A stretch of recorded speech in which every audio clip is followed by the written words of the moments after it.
right, cool. Ladies first. I have here Maurice, Kerry, and DJ Walton. How you doing? I'm good. How are you? I'm good. Spectacular. Good. We are here today to talk about Chasing Raine, the movie coming out on AppleTv Plus. Free. Can y'all give me a little bit of information about at least the release date, or when can we expect? Drop that release date on. Okay, so May 14th on Apple Plus, Apple TV, we have the premiere of Chasing Raine. It's an action / thriller / love story. Not really love story. A little bit. I love somebody in this. So, yeah, it's going to be a really fun ride. Looking forward to it. I just want to say thanks to the Bateman brothers, for choosing me, DJ, for huge roles in that film. So it's wonderful. It's going to be wonderful. Okay, so I'll just get started with the question. Please do. All right, Maurice, what drew you to the role of Clyde Fox in this heart-pounding thriller? Wow. Okay, what drew me to the role? Honestly, Shafana Ray. If you're watching this, if you're anywhere around, thank you for bringing this to my attention. The role of Clyde Fox, he is a depressed, drunk Marine. Fought in wars, bad marriage, and I'm familiar with that situation. Portraying a Marine is difficult for some people, especially when they've seen it on TV and aren't sure really what it's like. What made it a lot easier for me is the fact that I did fight in Iraq. And I was married while I was there, and that didn't work out. So I was able to connect with the character in a way that was really, really authentic, and I loved it. I really did. I love the script, and I found it to be similar into my life. Okay. And you said you fought in Iraq? I did. Operation Iraqi Freedom 2. Okay. What part of the military? Marine Corps. The best part of the military. You actually very much related to the character. Very much related to the character. Very much. Very much. And so you also have a daughter. I do. And that also helped to inform, my choices in the film itself. I'm actually fighting to get my daughter back from a child, child, what's the word I'm looking for? Child something ring. Child trafficking. Right, thank you, child trafficking. I swear, boy. Child trafficking ring. And, a lot of times in the film when I was, a lot of time when I was acting, I was putting myself in those situations, just mentally, like, what would I do if, if that was my actual daughter? So it just made it a little bit easier. Awesome. Okay, DJ, what attracted you to the role of Caesar and the opportunity to be a part of this adrenaline-fueled journey? You got to take his shirt off. I did not take my shirt off. I did not take my shirt off, no. But, the role of Caesar, he's such a badass, and the way his character was written was something that I think anybody that would have read it would want to play him. He's such a cool dude, and he kind of has opportunities to kind of switch a little bit from good guy to bad guy. So that first and foremost is what really attracted me. And then similar to Maurice, the script, it was so good, man, that I was honored to be selected as Caesar. But all in all, I gotta say, like, it's like kind of like the one character in the film, like, I knew I wasn't gonna be able to be this guy. So I was like, all right, I can beat people up pretty good. So I'll just lock in on that side and let him handle all the heavy action. So give him the dialogue, give me the action. And that's what, I think it worked out pretty well. It actually did work out really well. He's got a really extensive stunt background. And, I've done a lot of tactical training and things like that. So we actually played off each other a lot in the film. I watched him as he whooped ass. He watched me as I shot people. It was great. It worked out. And even I think, feeding off each other was super critical to kind of bring that authentic kind of feel to it. You know, even walking around, depending on what firearm we had, Maurice would give me tips on kind of how they would clear an area. So I think making sure that we kind of honored his background too, and we brought a real authentic touch to not only the fight scenes, but when you look at the film, there's so much action. It's funny because I didn't even think we were going heavy action. Yeah, I had no clue. We kind of started as like heavy thriller. Yep. Right. It was like heavy thriller, and then I think the brothers got excited that we were, able to bring that part to life in such a way that the action kind of ramped up a little bit. Look, I was like, I can do my own stunts.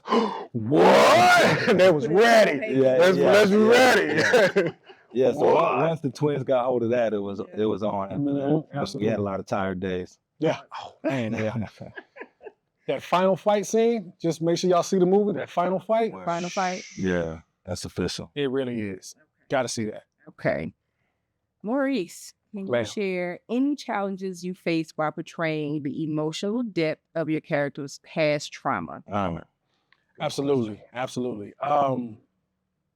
I had to go back. So the things that I've dealt with, the things that I've been through, in my real life, I put those away. It was many years ago. I actually had to dive back into that trunk, into that pit, and find a portion of those feelings again. And what was difficult about it is that it took me years to come to terms with certain things that I had to go back and go, hey, you still in there? Let me gotta holler at you real quick. And then to quickly put it away. Now, what's different, what's helpful now is that I'm a full-time single father. So it's easier now because I have a huge responsibility. I don't have time to be over it. I don't have time for that. You know what I'm saying? I got a whole baby to raise. So it made it a lot easier. And then she looks up to me. So. Absolutely. Good. Okay, DJ, how did you approach portraying the moral dilemmas faced by your character amidst the chaos of the criminal underworld? Well, that was the part I was excited about, right? It's like going back to the good cop, bad cop thing. It's like, I got to kind of switch a little bit from, I kind of want to do things by the book, but I didn't have any rules. Caesar didn't have any rules. So I think the criminal underworld was a place that Caesar felt comfortable in. He could operate in that space. Right. And for me, it was kind of fun because I got a chance to really, I could tap into the bad guy while I was being portrayed as a good guy. And that part, really there was no challenge there. That part was just all fun. Right. Double agent. All right. Double agent. Those are the best. Okay. Now this question is for both of you. Answer at any time. How did you both train physically for the movie? Who first?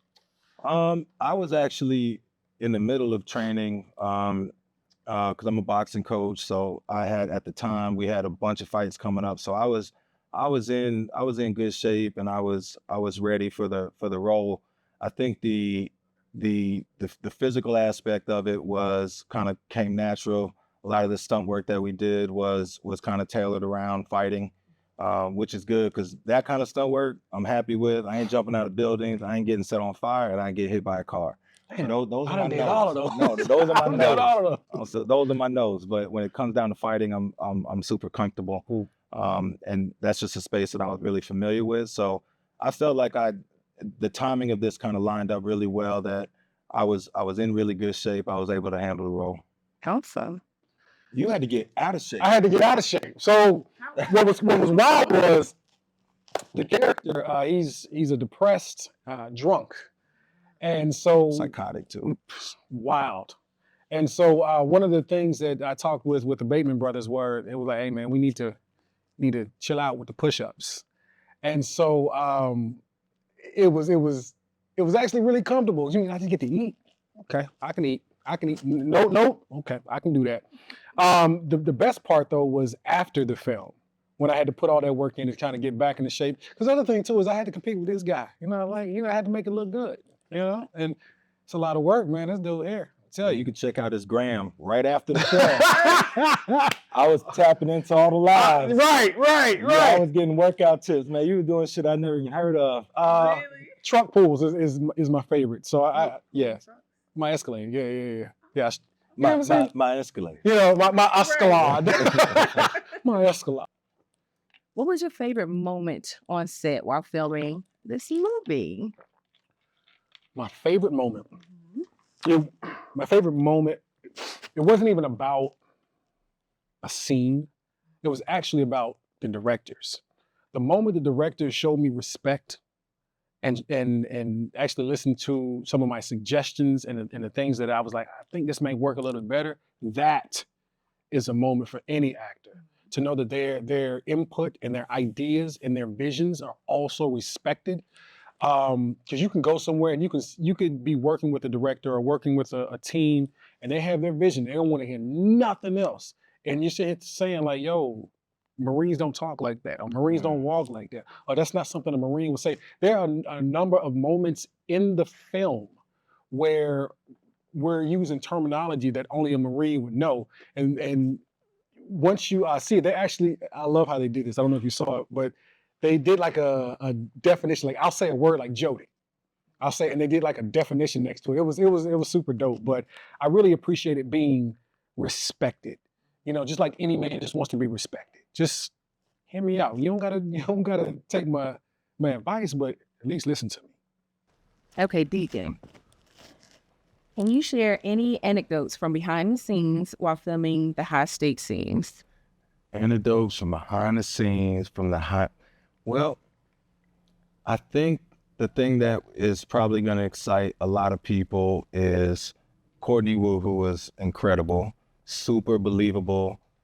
Don't take this the wrong way, as a really creepy child trafficker, auctioneer cat. He brought a very villainous dynamic to it that I thought was like kind of scary. Even in the trailer when he's putting her and closing her in the back of the van. And he's singing. And he's singing. But he's singing